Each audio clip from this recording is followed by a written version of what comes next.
From Pacifica, this is Democracy Now! A judge has ordered former Brazilian President Luiz Inácio Lula da Silva to report to jail today to begin serving a controversial corruption conviction, effectively removing him from Brazil's presidential election this year, where he was the frontrunner.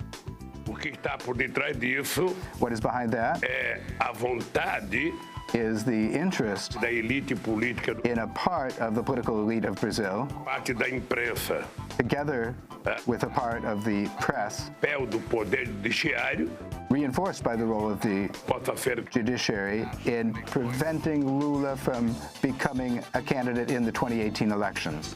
We'll play excerpts of our exclusive interview with Lula and get an update from Mark Weisbrot. Then today we speak with the reporter who exposed the Trump administration lie about its first military engagement last year. We'll speak with Iona Craig, who's winning the George Polk Award today for her investigation. The civilians that I spoke to when I went to the village had exactly that same question. Why? Why did the Trump administration choose to carry out this raid? For what reasons? And what are they going to do about it now? We'll also speak with Iona Craig about a new $1.3 billion weapons sale to Saudi Arabia, which human rights groups warn could make the United States complicit in war crimes committed in the Saudi-led bombing campaign in Yemen. Then, a judge in New York suspends the parole of elderly prisoner Herman Bell, the former Black Panther convicted of killing 2 police officers. Is that Mr. Bell has taken responsibility for his actions, has expressed genuine remorse, is 70 years old, and has been in prison for 45 years. In these times of increased hate, we need more compassion and forgiveness. Signed by Waverly Jones. We'll get an update from Bell's lawyer and look at parole reforms in New York. All that and more coming up. Welcome to Democracy Now!, democracynow.org, The War and Peace Report. I'm Amy Goodman. Former Brazilian President Luiz Inácio Lula da Silva has been ordered to turn himself into police today to begin serving a 12-year prison term for corruption. Lula has proclaimed his innocence, saying the corruption charges were filed in an attempt to prevent him from running in this year's presidential election, which he was expected to win. Lula's supporters say his conviction is a continuation of the right-wing coup that ousted his ally, President Dilma Rousseff, from power in 2016. We'll have more on Brazil after headlines. In Oklahoma, schools remain closed for a 5th day in the state's 2 largest school districts as teachers remain on strike, demanding better pay and increased funding for their schools. On Thursday, thousands of teachers packed the Oklahoma State Capitol again to push lawmakers to approve a new revenue package to fund the schools. In other education news, Puerto Rico's Department of Education has announced it'll close 283 public schools due to the island's economic crisis and dwindling population after Hurricane Maria. The announcement comes just weeks after Governor Ricardo Rosselló signed a bill opening the door for charter schools and private school vouchers. And the New York Police Department has agreed to stop suspicionless surveillance on the basis of religion or ethnicity as part of a settlement in a federal lawsuit over the New York Police Department spying on Muslims. The lawsuit was filed after the Associated Press revealed the NYPD had spied on at least 20 mosques, 14 restaurants, 11 retail stores, 2 grade schools, and 2 Muslim student associations in New Jersey. The NYPD had a massive surveillance program targeting Muslim organizations in New York as well. In addition, the police department has agreed to pay 10 businesses, mosques, and individuals impacted by the surveillance.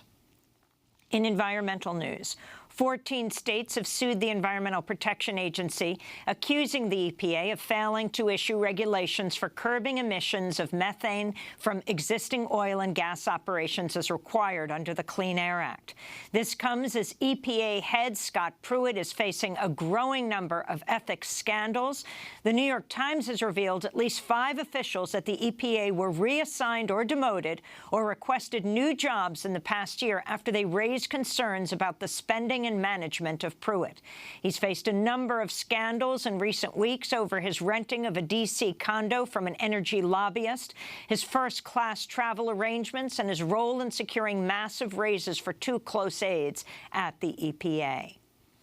During an address in West Virginia Thursday, President Trump threw his prepared speech into the crowd, then made a series of false claims. Speaking about the 2016 election, Trump repeated his unsubstantiated claim that millions of people illegally voted. In many places, like California, the same person votes many times. You probably heard about that. They always like to say, oh, that's a conspiracy theory. Not a conspiracy theory, folks. Millions and millions of people. Trump also repeated his claim that Mexico sends rapists to the United States, which he often talked about on the campaign trail. Remember my opening remarks at Trump Tower when I opened. Everybody said, oh, he was so tough. And I used the word rape. And yesterday it came out where this journey coming up, women are raped at levels that nobody's ever seen before. They don't want to mention that. In media news, a prominent Latino journalist in Memphis, Tennessee, has been detained by immigration officials after he was arrested while covering a protest against immigration detention outside a county jail. Manuel Duran, who was born in El Salvador, is a well-known reporter on Spanish radio stations in Memphis. He also runs the online site Memphis Noticias. On Thursday, the state dropped criminal charges against Duran, but he was then detained by Immigration and Customs Enforcement agents. He now faces deportation. Local immigrant groups are calling for his release. In Gaza, Palestinians are staging another round of protests near the Israeli border, a week after Israeli troops opened fire on a peaceful demonstration. Over the past week, Israel has killed at least 21 Palestinians, including a Gaza man on Thursday who died in an Israeli airstrike. While Israel's actions have been widely criticized internationally, the United States has condemned Palestinians for protesting.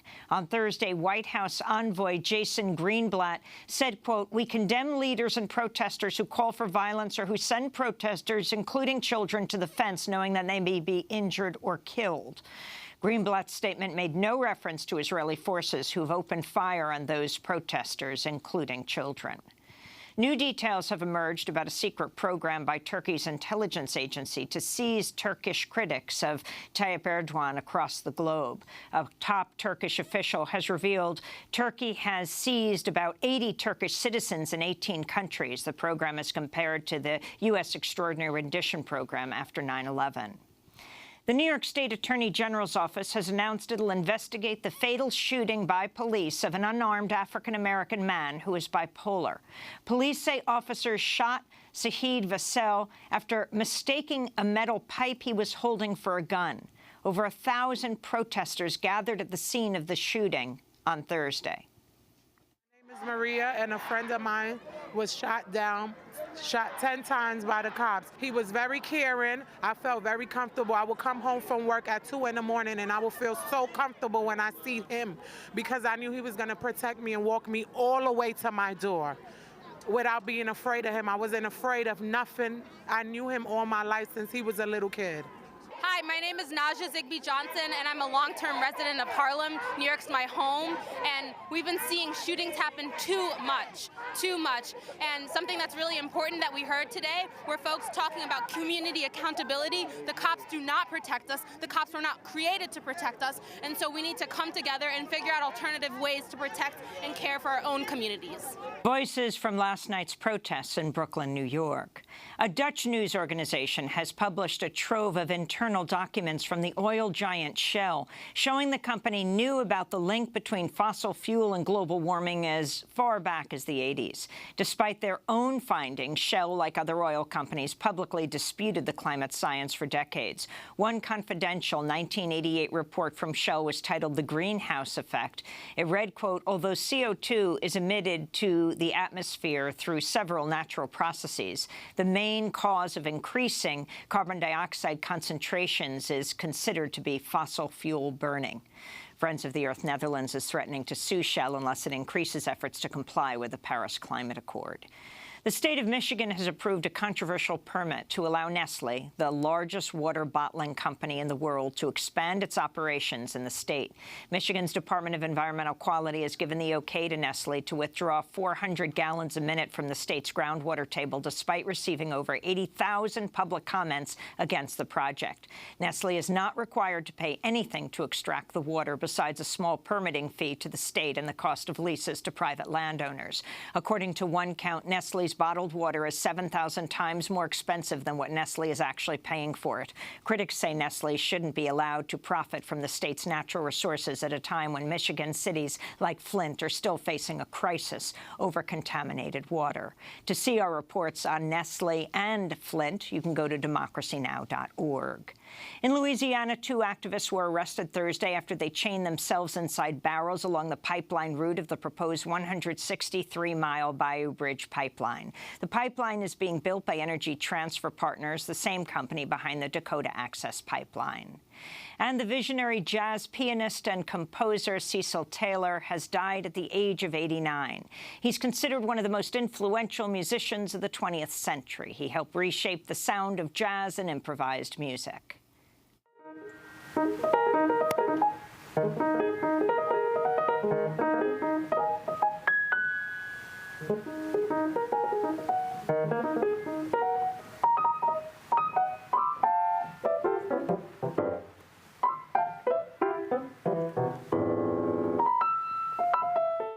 And those are some of the headlines. This is Democracy Now!, DemocracyNow.org, The War and Peace Report. I'm Amy Goodman. We begin today's show in Brazil, where a judge on Thursday ordered former Brazilian President Luiz Inácio Lula da Silva to turn himself into police within 24 hours to begin serving a 12-year sentence for a controversial corruption conviction. The Supreme Court's rejection of Lula's bid to stay out of jail while he appeals effectively removes him from Brazil's presidential election later this year, where he was the front-runner. Lula is a former union leader who served as president of Brazil from 2003 to 2010. During that time, he helped lift tens of millions of Brazilians out of poverty. His supporters say the ruling against him is a continuation of the coup that ousted Lula's ally, President Dilma Rousseff, from power last year. On Thursday, Rousseff continued to defend Lula. They want to turn off Brazil's history, to gloss over what we did the last 13 years and our terms in office. Early today, Lula appeared at his party's headquarters and briefly waved to his supporters but made no comment. During an interview on Democracy Now! Last month, President Lula said his prosecution is part of an attempt to criminalize the Workers' Party. We are awaiting the accusers, for the accusers to show at least some piece of evidence that indicates that I committed any crime during the period that I was in the presidency. Now, what is behind that is the attempt to criminalize my political party. What is behind that is the interest in a part of the political elite of Brazil, together with a part of the press,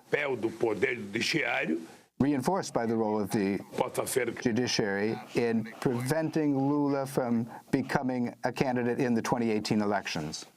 Well, for more, we go to Washington, D.C. for an update from Mark Weisbrot, co-director of the Center for Economic and Policy Research and president of Just Foreign Policy. Weisbrot's new book is called Failed: What the Experts Got Wrong About the Global Economy. Mark Weisbrot, first, can you respond to the Supreme Court ruling, explain what it is, and what this means if Lula were to go to jail today? Yes, well, the Supreme Court ruled that he could be imprisoned while his appeals are pending, even though the Constitution says pretty clearly that no one will be considered guilty until all their appeals have been exhausted.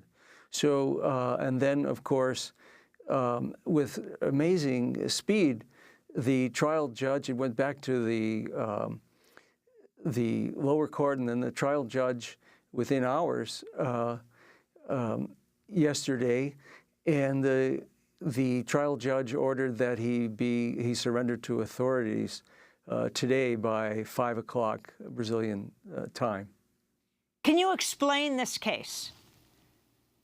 Yes, well, I mean, the biggest thing is that he was convicted without material evidence. So he's accused, Lula was accused of accepting a bribe in the form of remodeling of an apartment. And the big problem, and Lula mentioned this in his interview on Democracy Now!, which I think was really, really important. I hope people read that transcript because he explained a lot of this. But basically, they didn't have material evidence that he ever accepted this apartment, that he ever stayed in it, that he didn't have a title to it. In fact, he didn't, any of those things.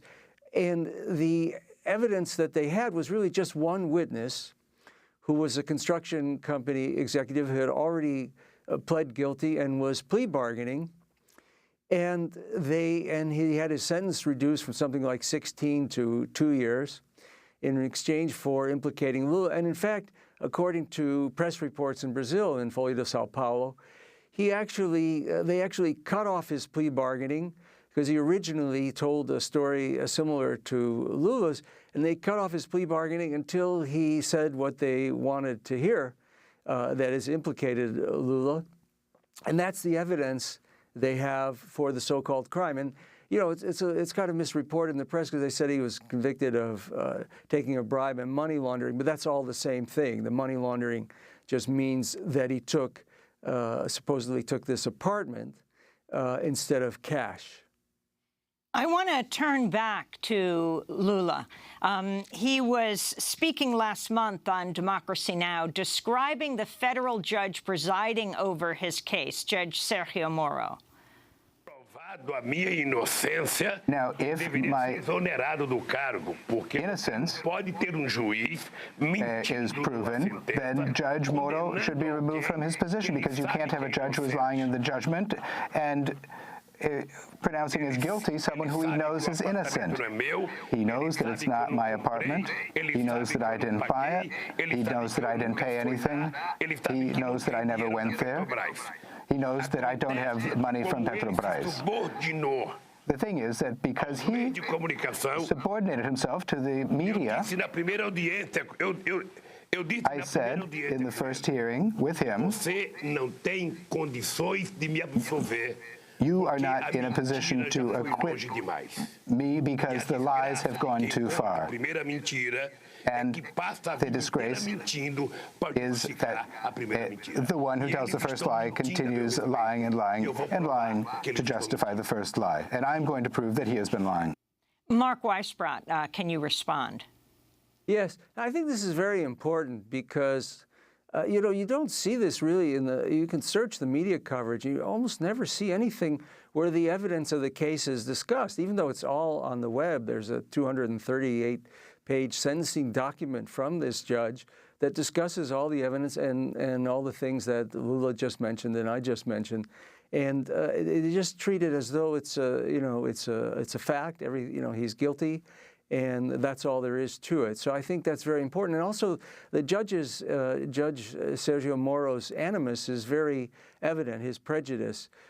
For example, he had to apologize to the Supreme Court for having released illegal wiretaps of Lula's conversations with Dilma and with his lawyer and his family, and released this to the public. And he did other things as well to try the case in the media, for example, having Lula arrested at his home with a lot of police and you know, where he had always volunteered for questioning. There was no doubt that he was available for questioning, and they had to take him away in front of the cameras and notify the media in advance. So there's so many things that he did that show that he really is political, that the investigation is political, and that everything he's trying to do is political, including the latest order that Lula surrendered. I want to go back today. to Lula speaking on Democracy Now! When I asked him about the press acting as prosecutor in his case.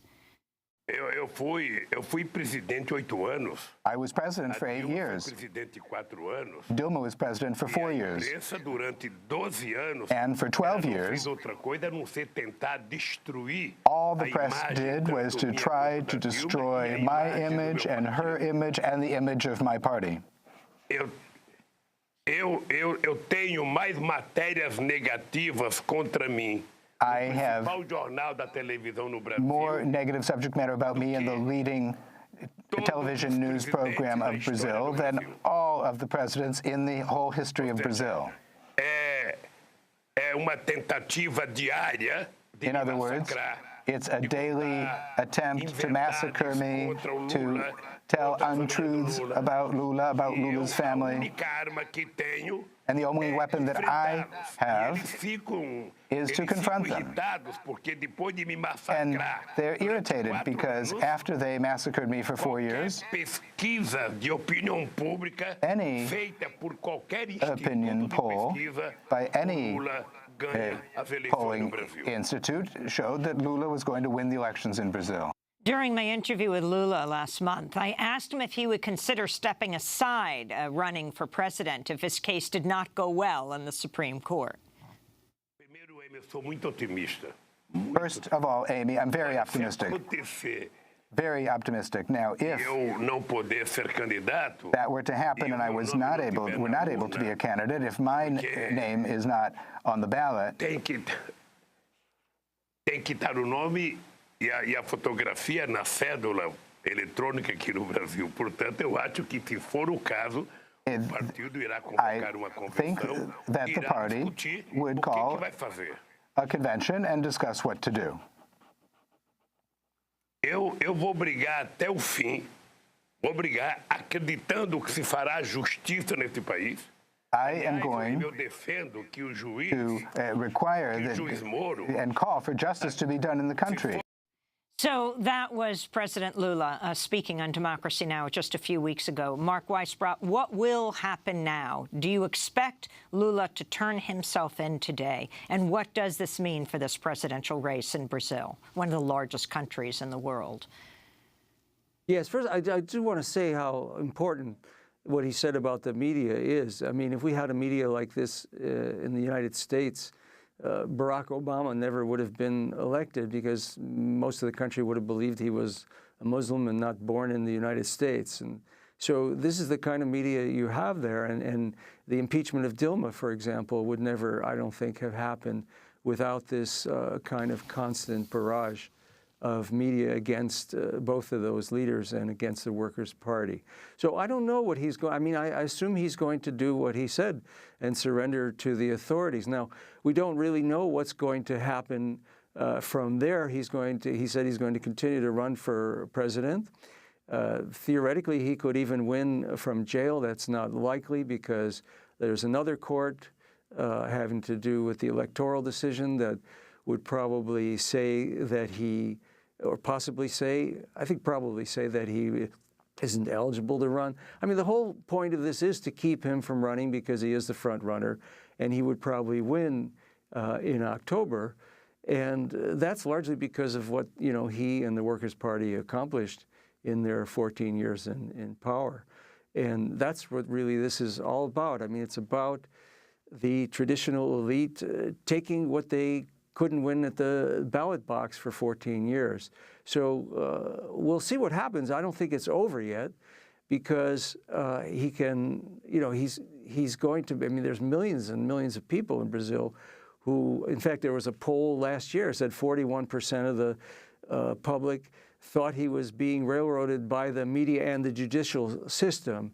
And so they will see him as a political prisoner, and they will see any election that's held without him in October as illegitimate. So I think there's going to be a continued fight either to elect him or, if that's not possible, to elect someone else from the Workers' Party. Finally, Mark, I asked Lula about the candidate polling second in Brazil's election, Jair Bolsonaro, the far right-wing congressman, former soldier who's been called the Brazilian Trump. Não, ele é deputado federal, He is a member of the federal Congress. He was an army captain in the Brazilian army. The information that we have is that he was expelled from the Brazilian army. And his behavior is far right-wing, fascist. He is very much prejudiced against women, against blacks, against indigenous persons, against human rights. He believes that everything can be resolved with violence. So I don't think he has a future in Brazilian politics. So, Mark Weisbrot, as we wrap up, if you can comment on Bolsonaro and also the current president, Michel Temer, and any role he may be playing in all of this. Well, this is a real threat, not only of Bolsonaro himself, but also the violence that has been happening and threatened, as you reported and Lula talked about in his interview. You had the assassination on March 17th of Marielle Franco, the city councilor and Afro-Brazilian activist in Rio. On March 27th, Lula's caravan was shot at. And you have two Army officers just in the last few days saying very threatening things. The first one saying that if Lula were eventually elected, there would have to be some kind of military intervention. And then the head of the armed forces appearing to endorse that by saying the day before the Supreme Court decision that he made this speech against impunity, indicating that, which side the military was on in this case and may have influenced the Supreme Court. So you have a lot of things that bring to mind the 1964 coup and the dictatorship that lasted until the late 80s. It's very threatening and very dangerous situation. Well, Mark Weisbrot, of course, will continue to follow it. I want to thank you for being with us, co-director of the Center for Economic and Policy Research and president of Just Foreign Policy. His new book, Failed: What the Experts Got Wrong About the Global Economy. This is Democracy Now! If you want to see our full hour with Lula, with the former president of Brazil, you can go to democracynow.org. When we come back, the investigative reporter who exposed the first lie about military intervention during the Trump era. She's winning a George Polk Award today. Stay with us.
Taylor, performing solo in 1984, the visionary jazz pianist and composer died Thursday in New York at the age of 89.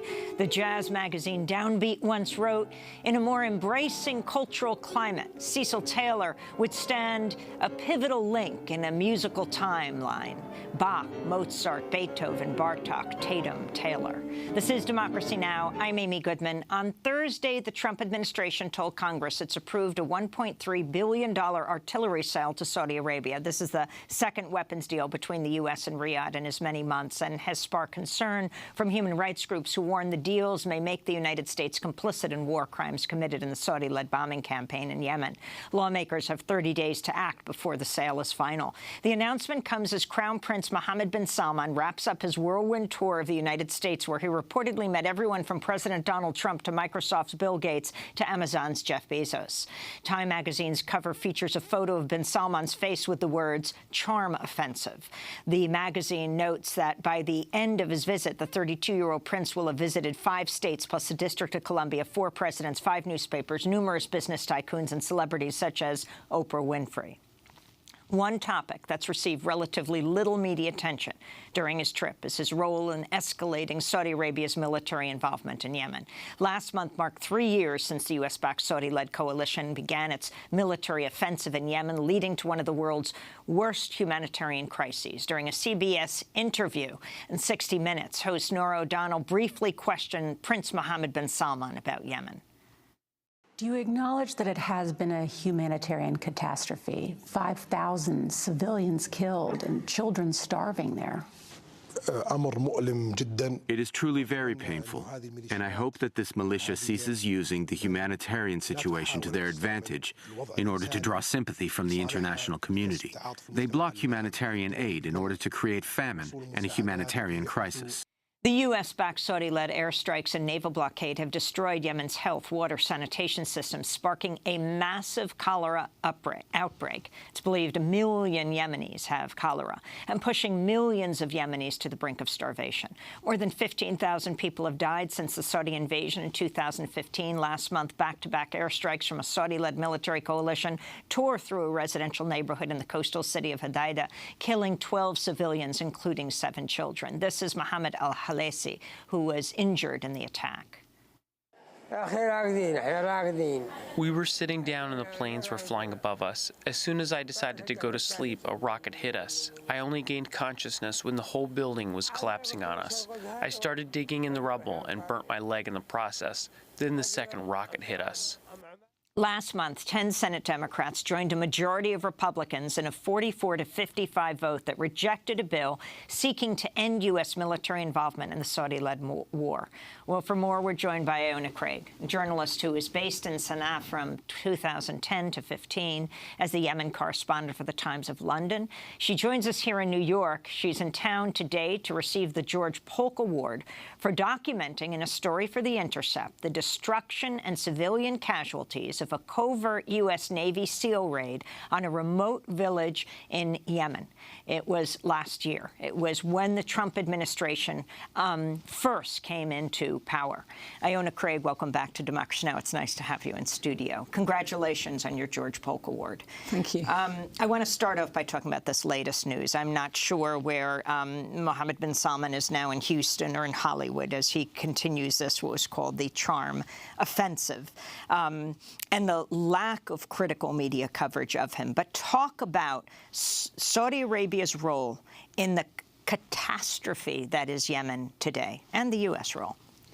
Well, the war in Yemen started really back in 2014, but it escalated massively once the Saudis got involved, which was on March 26, 2015, so over 3 years ago now. And as a result of that, the import restrictions they've imposed on the country, the bombing campaign that has destroyed the infrastructure across the country, the economic collapse that has followed that, now means that 22 million people are in need of humanitarian aid. According to UN figures, the majority of casualties in the war have been down to the Saudi-led bombing campaign, and you've got, 8 million people facing famine. So the humanitarian situation is disastrous. There is no immediate prospect to even political talks going on or a solution to this conflict right now. And the U.S. involvement of that, we've seen in the last few days, is a continuation of supporting the Saudi coalition, particularly by weapons sales. This latest one is artillery, so it's for the ground war, it's for howitzers specifically. heavily. But prior to that, it has been a continuation of selling bombs for the air campaign, in refueling the fighter jets, in helping with intelligence to select targets in the bombing campaign, where there have been many claims of violations of international humanitarian law. I mean, there was this one brief period at the end of the Obama administration when there was a suspension of precision-guided weapon sales to Saudi Arabia, but that was then quickly lifted. And despite the fact that lawmakers have been trying to put more pressure on the issue of the support for the Saudi coalition, and there has been more public awareness, this doesn't seem to materialise in any indication that either the US, the British or the French are going to withdraw that support or even question the Saudis heavily or put pressure on them heavily about the conflict in Yemen and the impact they've been having there. So give us some of the figures. 1 million people are believed to have cholera? Over 1 million suspected cases of cholera, more than 1,000 deaths. When I was last in Yemen, those numbers, although they were still growing, the rate of cholera was actually reduced because of the intervention by UN agencies and NGOs in Yemen. Diphtheria has become an issue more recently in the last few months. Because of the healthcare collapse, less than 40% of the hospitals are now operating in the country. Many have been bombed. That people can't access healthcare. So you've now got issues of people dying from preventable diseases. So when you talk about 15,000 deaths in the war, that's in the violence, if you like, of the conflict, whereas many, many more people are dying as a result of the healthcare collapse, from the humanitarian crisis and starvation, particularly amongst children and amongst the very old as well. General Joseph Votel, the head of the U.S. Central Command, recently admitted the Pentagon isn't fully aware of what exactly Saudi Arabia is doing with U.S. bombs in Yemen. Votel made the admission during a hearing of the Senate Armed Services Committee last month. Your response? Well, the issue with that is about end use of these weapons. When it comes to issues over violations of international humanitarian law, when you've got mass civilian casualties, where we know US bombs have been used because you can pick up the remnants on the ground. I've been into a house in Sana'a that was a residential home where 2 children were killed, and found the bomb remnants there, traced the serial numbers, and they were American-made. And so it's very easy now for the people on the ground to do exactly that. So they know where these weapons are coming from. And for the US not to know what the end use is, where these bombs are ending up in the sense of causing potential violations of international humanitarian law, does make the US complicit, and people should be deeply concerned about that. And although the Saudis have said that they will carry out their own investigations into these strikes where there have been claims of violation of international humanitarian law, there's been no real independent inquiries now onto what's going on the ground. And for the US not to know where their weapons are ending up when quite clearly they have been killing civilians should be a deep concern to everybody. You come here soon after that Senate vote took place, 55 to 44, rejecting a bill seeking to end U.S. military involvement in the Saudi-led war. Among those leading this were Chris Murphy of Connecticut, Senator Sanders of Vermont. How much responsibility does the U.S. have here in this humanitarian catastrophe? Well, the real issue over the War Powers resolution was, are the US involved in active hostilities in Yemen, or are they involved in potential, active hostilities? And I think the issue is from what I've seen, is yes, as far as the potential is concerned. There have been, the US Navy warship was targeted by the Houthis. They certainly see the US as a belligerent. There's been a US drone taken down in Yemen. The US obviously is heavily involved in the bombing campaign being able to operate because of the refueling of fighter jets that the US is responsible for, and in intelligence, which is quite an essential part of it in order to select targets in the air campaign. The US did provide the Saudis with a no-strike list, if you like, of targets that shouldn't be hit. And there have been clear cases where that has been violated, if you like, where targets have been hit which have been on that no-strike list. But the bombing campaign wouldn't be able to operate without the US support. But it's really unclear as well how much the US is involved, let's say, in the blockade aspect of it, in the import restrictions, because you've got US warships in the Red Sea now, where they weren't stationed before. Yes, they were involved in anti-piracy further south, off the south coast of Yemen, but where they were targeted by the Houthis was in the Red Sea, and that's the crucial area where imports need to go into the country on the western Red Sea coast into Hodeidah in order to bring commercial goods into the country, when Yemen, even in peacetime, imported 90% of its food. And so that raises real questions about the US involvement in this de facto blockade, in these import restrictions that are having such devastating consequences for the civilian population. So talk about Mohammed bin Salman here. Talk about the media fawning over the man who's been really in charge, now the crown prince, of the attacks on Yemen. What is the media missing? Well, I think the media is helping in this cycle of support, really, for the Saudi-led coalition in doing very little critical reporting, very little serious questioning of both Mohammed bin Salman and the coalition at large. Mohammed bin Salman was the Minister of Defence, of course, back in 2015, and was really the one who launched this campaign into Yemen in the first place back in March of that year. And there has been a real, it appears, reluctance, both diplomatically, politically, to put serious pressure on the Saudi-led coalition in order to maintain both strategic alliance with Saudi Arabia, but also these financial benefits that come out of the weapon sales. And the media has really been part of that, without being seriously critical or in interviews with Mohammed bin Salman when they've happened, without really pushing him or the Saudi coalition on those aspects of what is happening on the ground in Yemen. It feeds into this continuous cycle of very rarely pushing the Saudi coalition or the Saudis on their activities in Yemen. And so we're kind of helping that non-critical aspect of support for the Saudis' intervention in Yemen and the ongoing war. Mohammed bin Salman in Hollywood, in Houston. Yes, I mean, when it was interesting actually when he was in New York at the UN, because that came over the same time as the anniversary, if you like, of the Saudis' intervention. And on that day, the Houthis fired multiple ballistic missiles into the kingdom as a mark of that anniversary, if you like. And when the Houthis had done that in the past, of firing missiles, the Saudis have responded immediately with heavy bombing, particularly on the capital Sana'a and in the north, where the Houthi stronghold is in Sada. That didn't happen this time.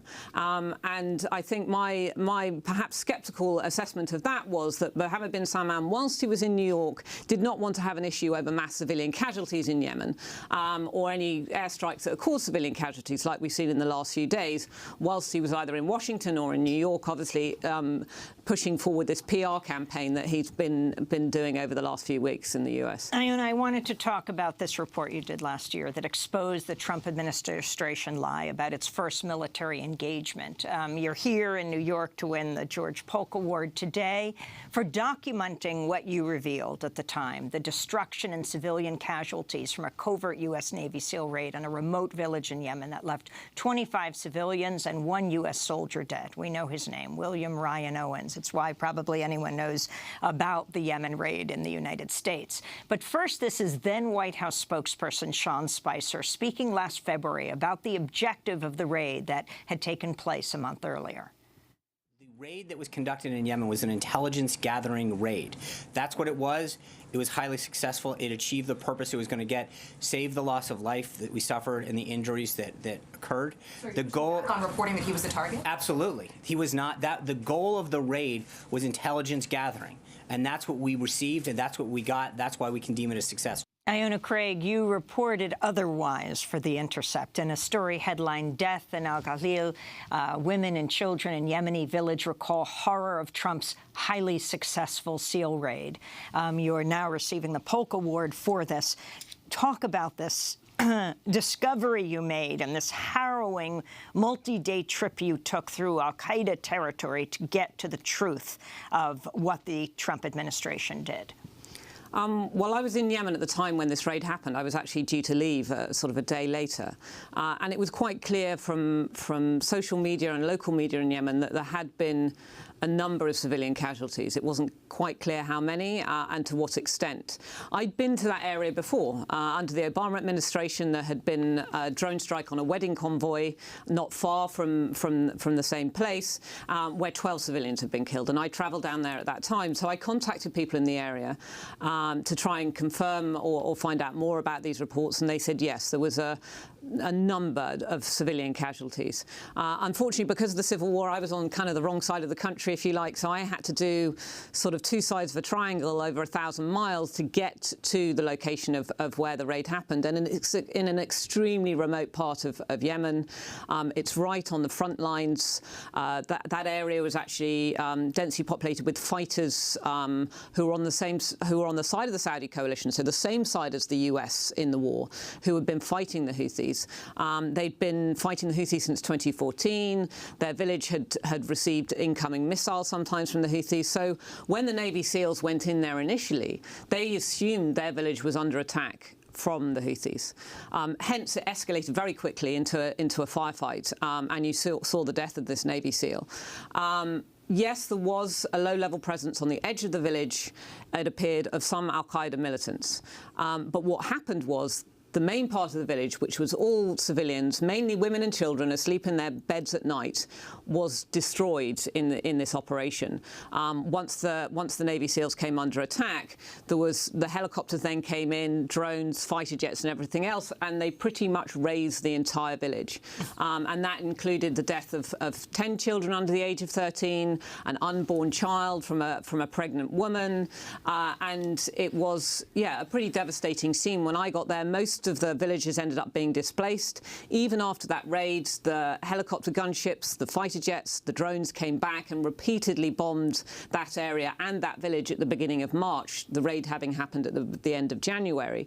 And I kept in contact with the people in that area, and they're still being targeted around there now. And they're still some of them having to live in tents on the side of mountains because they can't go back to their homes because they have been repeatedly targeted in that way. So although I went there literally for a day to tell that story, the story hasn't ended for them. They are still struggling really now. Al-Baida, that governorate, has been the most heavily bombed governorate under the Trump administration, where we've seen this huge escalation in drone and airstrikes and US operations that hasn't really been reported on much. In peacetime, it would have done. If we'd seen this huge escalation in US operations and airstrikes in Yemen when there wasn't a civil war, I think it would have gathered a lot more attention, but it just hasn't because of the civil war happening on top of this. The Americans have been able to, if you like, get away with carrying out this large escalation in strikes, the majority of which have happened in Al-Baida with very little attention on what's been going on. Well, I thank you for stopping by the studio on your way to receive the George Polk Award, so critical to understanding what's happening today in Yemen.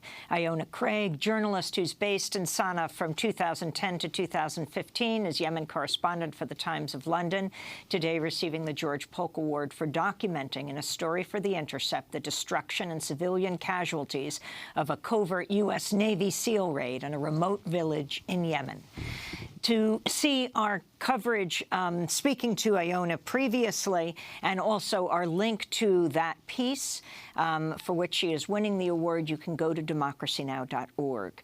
When we come back, we look at a case right here in New York State, a case of a man in prison who was granted parole, and now, well, that is in question. His name is Herman Bell. Stay with us.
Cecil Taylor performing #1, recorded in 1960. Cecil Taylor died on Thursday at the age of 89. This is Democracy Now! I'm Amy Goodman. We end today's show here in New York, where a judge has suspended the release of a 70-year-old prisoner who's been granted parole after 45 years in prison.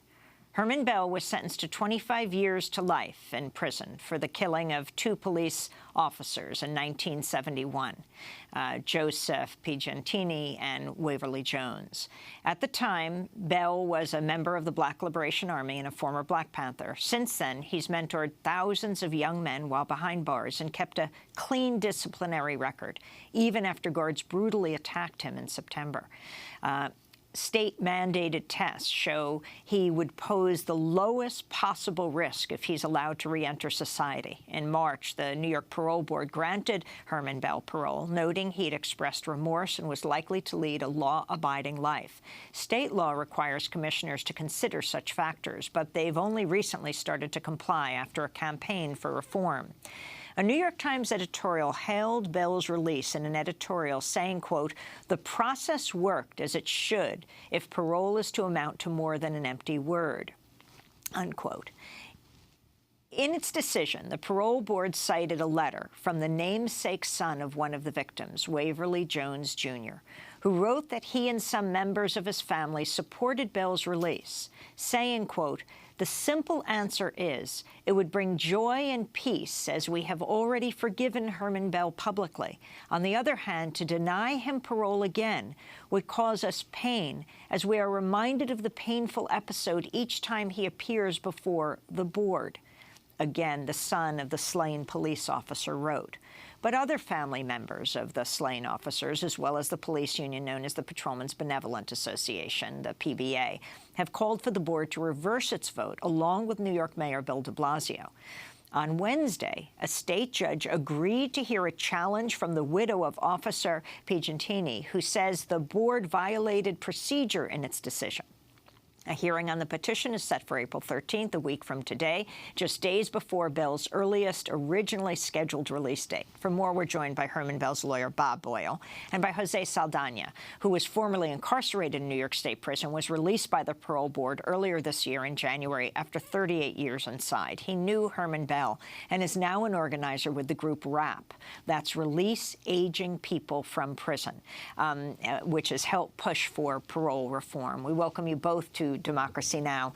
Bob Boyle, welcome back. Good morning. Talk about Herman Bell's case today.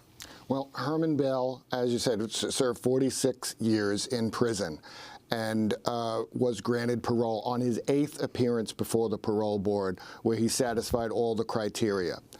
On this, just a couple of days ago, the Patrolmen's Benevolent Association, using, I would say, the widow of Officer Piagentini, filed a suit in state Supreme Court in Albany to block his release. And it's really an unprecedented action, although it's been tried in some cases before and failed, in that the Patrolmen's Benevolent Association is exercising, I would argue, undue influence over the criminal justice process. And they are bringing this lawsuit to block the release of someone who satisfied every criteria for parole. And it really shows their power, that they could influence even Mayor Bill de Blasio to come out with a statement saying Herman Bell should never be paroled, when that's actually contrary to the law, because he satisfies all the criteria for release. And this was done by parole commissioners who spent 2 hours with him, reviewed mountains of material, everything they had to do, and finally, on his 8th appearance, granted him parole. This is New York State Senator Marty Golden speaking on Fox and Friends back in March about the New York Parole Board's decision to release Herman Bell. This is where the board acted inappropriately, and this is why we believe that this board should be taken apart, fired. One of them is that they have to consider whether the crime is so heinous that their release would undermine the respect for the law. Yes. And guess what? They didn't do that, right?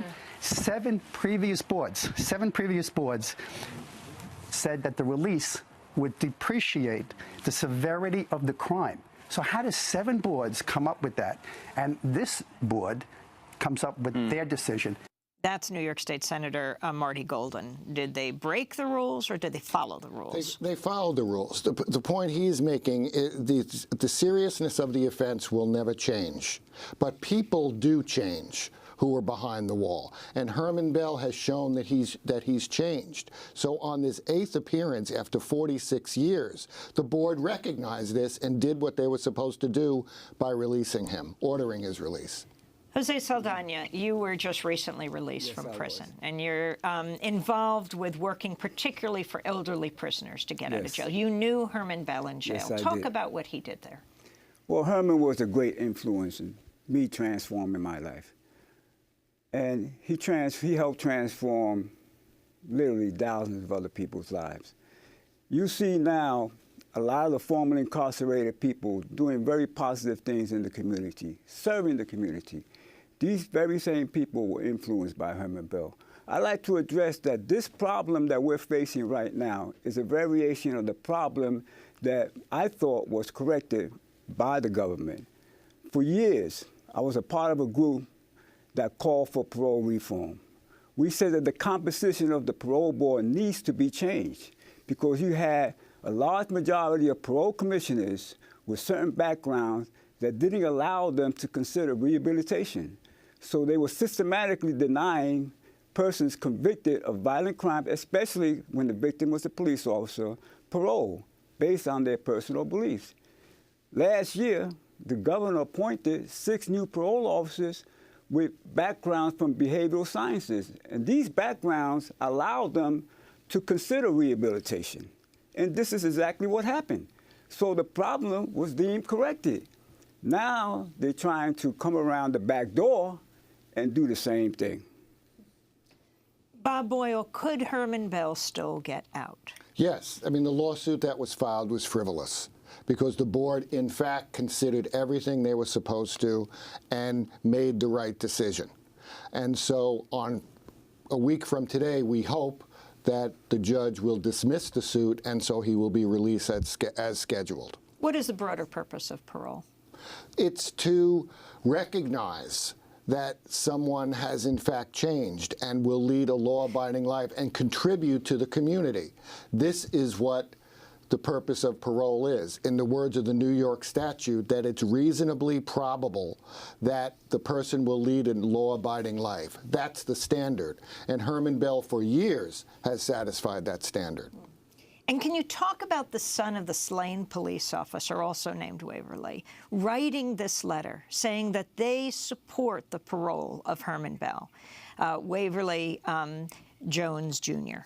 Well, he actually has supported parole since 2004, as has his mother and his sister, when they wrote to Herman Bell and actually had a correspondence with him. And they have urged the parole board to grant parole.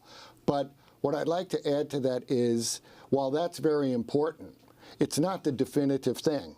It's not a debate between families of the victims. If someone satisfies the criteria for parole, they should get parole. It's wonderful he did that, but it's not determinative. I wanted to read just the tail end of what he wrote. Again, the son of the slain officer, saying the fact is Mr. Bell has taken responsibility for his actions, has expressed genuine remorse, is 70 years old and has been in prison for 45 years. In these times of increased hate, we need more compassion and forgiveness. As you hear that, Jose Saldana, your response? I greatly admire his sense of justice, and I greatly admire the fact that he didn't allow himself to be used for a racist political agenda. So the next date is April 13th. April 13th will be in court, and hopefully the earliest release date is April 17th, and we hope to welcome him home on that day or in one of the succeeding days. We want to thank you both for being with us, and we want to continue the conversation after the show with a web exclusive that we'll post online. Bob Boyle, lawyer for Herman Bell, Jose Saldana, formerly incarcerated in New York State Prison, knew Herman Bell well, now an organizer with the group RAP, Release Aging People from Prison.